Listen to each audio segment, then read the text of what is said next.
Yeah, okay. Yep. I understand how it all works. One of the joys of amateur radio is getting an unknown piece of equipment and bringing it to life. This is a Midland VHF FM transceiver. Model number 70-340B. It didn't have a microphone, I had no idea what its frequency was, and I don't even remember when I got it. Anyway, it had been sitting in boxes amongst all my other junk. It was a synthesized unit, so I couldn't work out what frequency it was on. The best I could do is to look at the size of the inductors and to make an estimate. I had no idea whether it was on a commercial frequency or had been converted to an amateur band. Anyway, one evening I was rifling through my junk looking for something else, and I found this transceiver. Luckily, I didn't pull it apart. The urge came to apply some power and to see what it could do, particularly given I'd picked up a cheap frequency counter at a hamfest a few weeks previously. This rig would be the first time that I'm using the counter to do some real tests. This is a look inside. It's built like a tank. There's a hefty heatsink on the back. I wouldn't be surprised if this could do 100% duty cycle on transmit. Useful pieces of test equipment include another VHF transceiver, a frequency counter, a dummy load, and high impedance headphones. Or, if you want to be really fancy, an audio signal tracer. Before I could test the transceiver, I needed to apply power. 12 volts DC. I didn't have any information on this or a compatible plug for the 9-pin socket. However, I did find that negative, as usual, was connected to the chassis of the transceiver. And the thickest red wire would have been positive. Near where the power goes in, I found a large diode. That's for the reverse polarity connection. I connected the positive to the cathode and the negative to the anode. Later, I found the corresponding power connections on the rear socket and marked them. With the power going in, I could then do other tests to see if this transceiver worked. When I first connected power, the channel display came on, as did some of the other lights. But there was nothing from the speaker, even with the volume control turned up and the squelch control turned back. A clue that the receiver wasn't completely broken was when I unmuted the squelch control, the busy light came on. I therefore suspected either an audio amplifier problem or a broken speaker.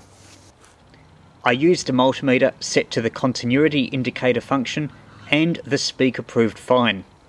So the first thought was the audio amplifier chip. Was something wrong with that? With the headphones on, I probed around these connections here.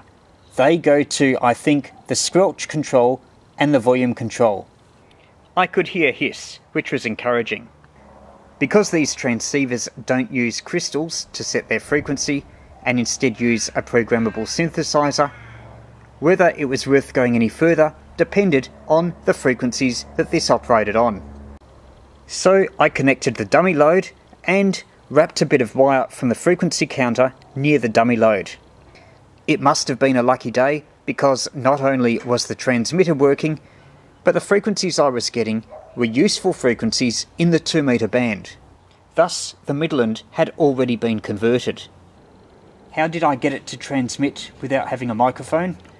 I used this metal file, although I could have used a screwdriver, shorting each of the pins in turn to the ground. One of them, the PTT, caused the thing to transmit and produce a signal that could be counted on the frequency counter.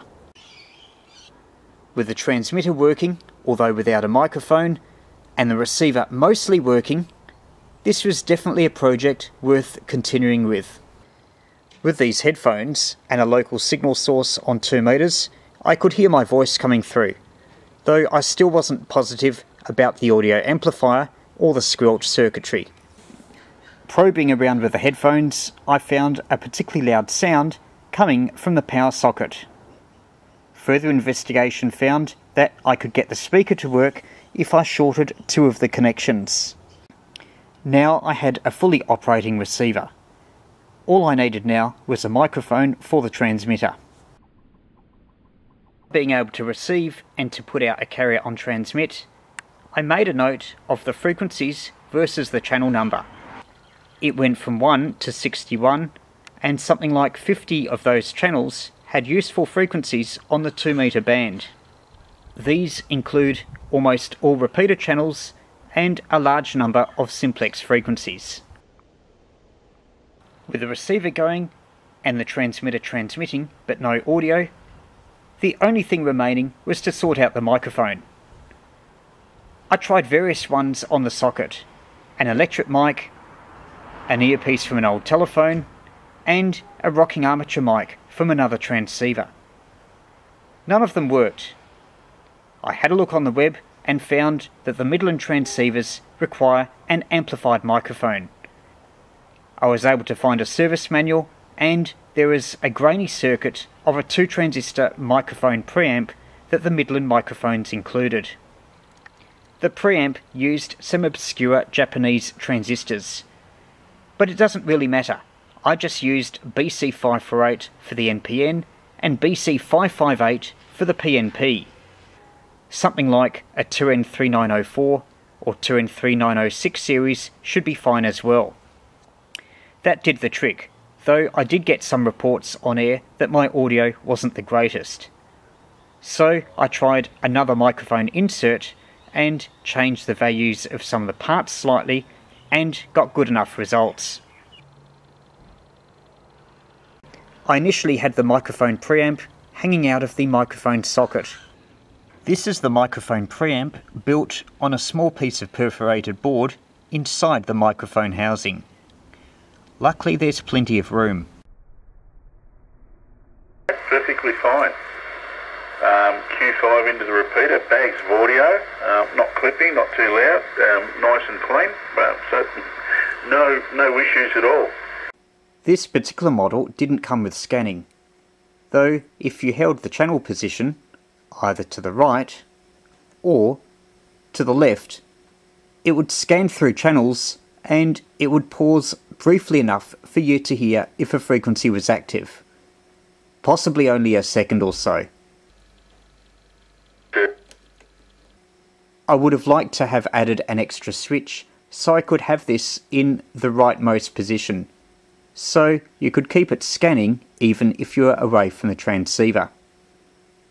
I could potentially convert the monitor switch to do that function, but lying on my kitchen table I found something much simpler. A clip from a loaf of bread. I found it was just the right thickness to jam the knob so that it could scan. These Midland transceivers were solidly built. Many were used in professional and commercial service. If you see one at a hamfest, even if it doesn't have the microphone, then take a gamble if the price is low.